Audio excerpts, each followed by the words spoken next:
This is the video review for Transformers Reveal the Shield Voyager class Lugnut. As you can see, I have two. This one I ordered in the mail because I could not find him anywhere. And the day after this one came, on the whim I decided to check out a Ross's. Found this guy here. Yeah, that's just the way things go. But there is a reason why I bought two. And that reason is quality control. This one had extremely poor quality control, especially on this nose bit here and the cockpit section. And this one has okay quality control. Good enough that I can stand it. Now, one thing you will notice about this one is that his tail section sticks straight out rather than folding up onto his back. That's because I have his shoulders plugged into the tail, because otherwise they are a floppy mess. And there's really nothing that can be done to fix it, at least nothing that I'm willing to put in the effort to do, because this solution works pretty well and doesn't detract that much from the figure, given his already kind of bulky proportions. But if you look under here, there are clips. They're supposed to clip onto the side of the fuselage.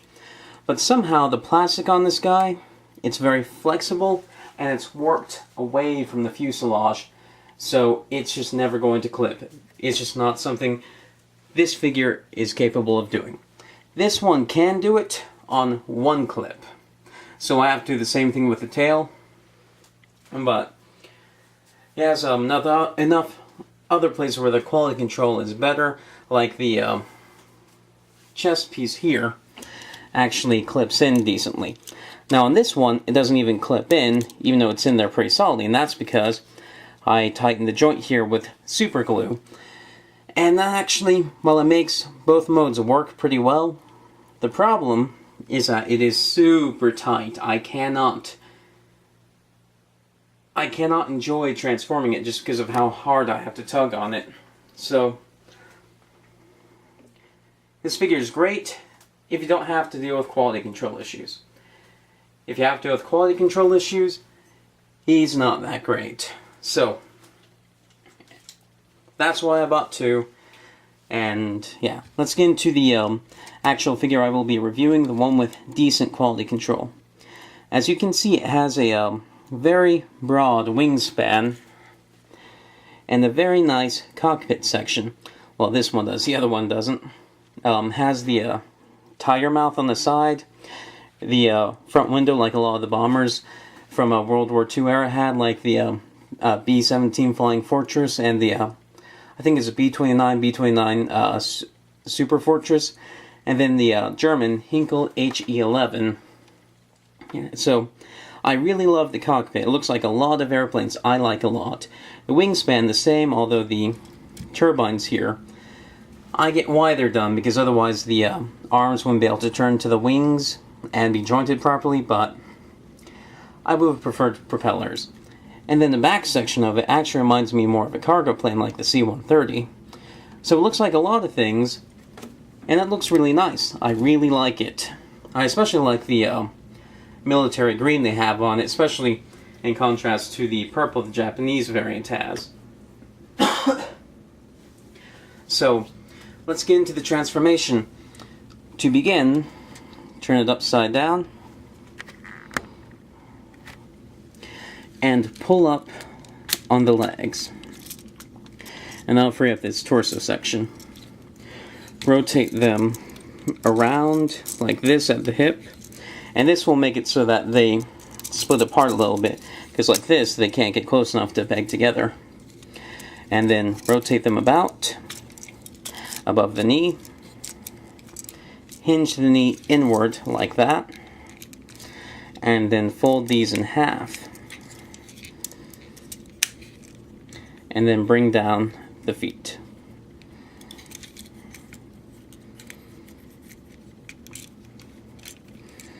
And hey, starting to get a airwalk mode going here.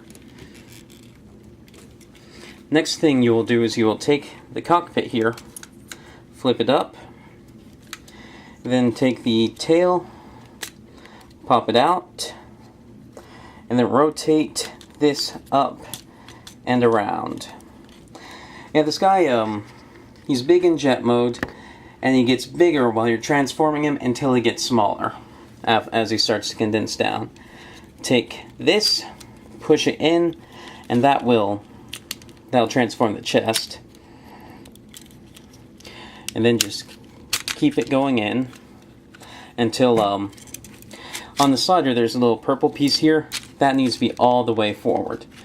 And then to do my fix for the shoulders, pull it out and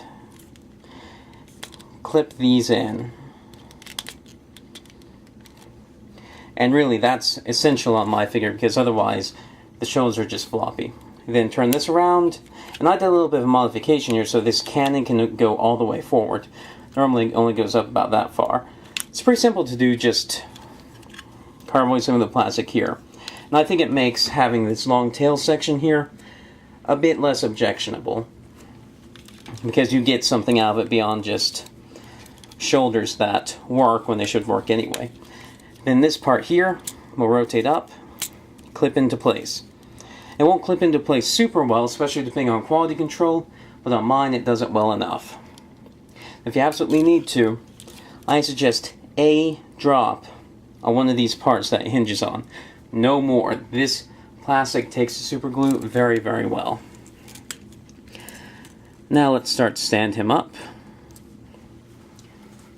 And here is where he gets really ingenious. He was already pretty clever before, especially how the legs fold up, but the wings turn into the arms. And actually, I kind of like how he's like, "Wee, look at me, I'm flying." Sort of like a kid with his arms out. Actually, it's what it is, a kid with his arms out. Fold in the wingtip. Pull up the fingers from the engine. Rotate them forward. And that will give you his hand. And then fold down this aileron. That'll give you his elbow. Then rotate this down, and that gives you his arm. Do the same on the other side. Wingtip in, fingers out and around, aileron down, elbow, then down, and yeah, he has his punch of kill everything, his poke.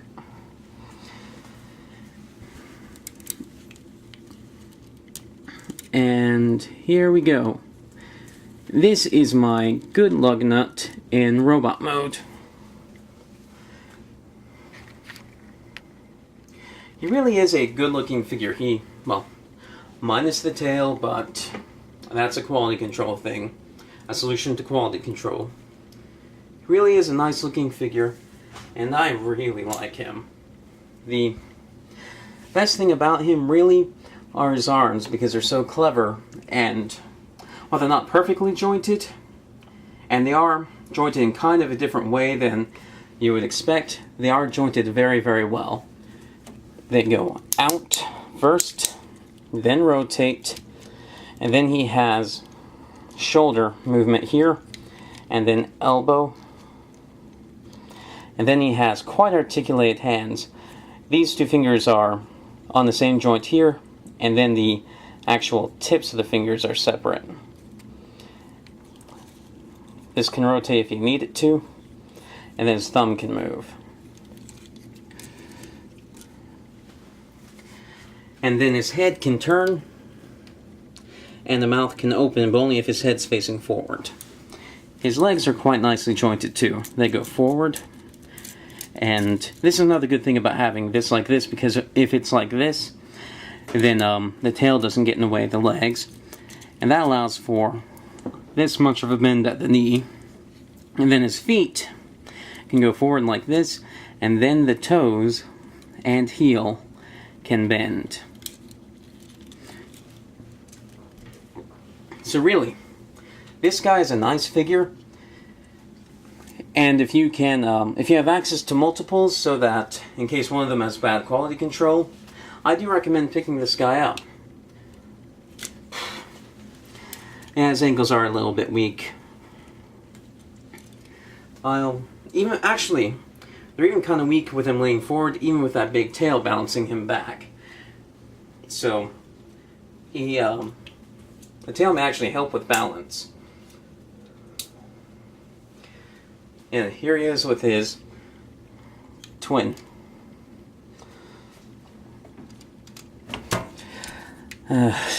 Stupid heels. Well, anyway, that's a review. Those are my thoughts. Thank you for watching. He's waving goodbye.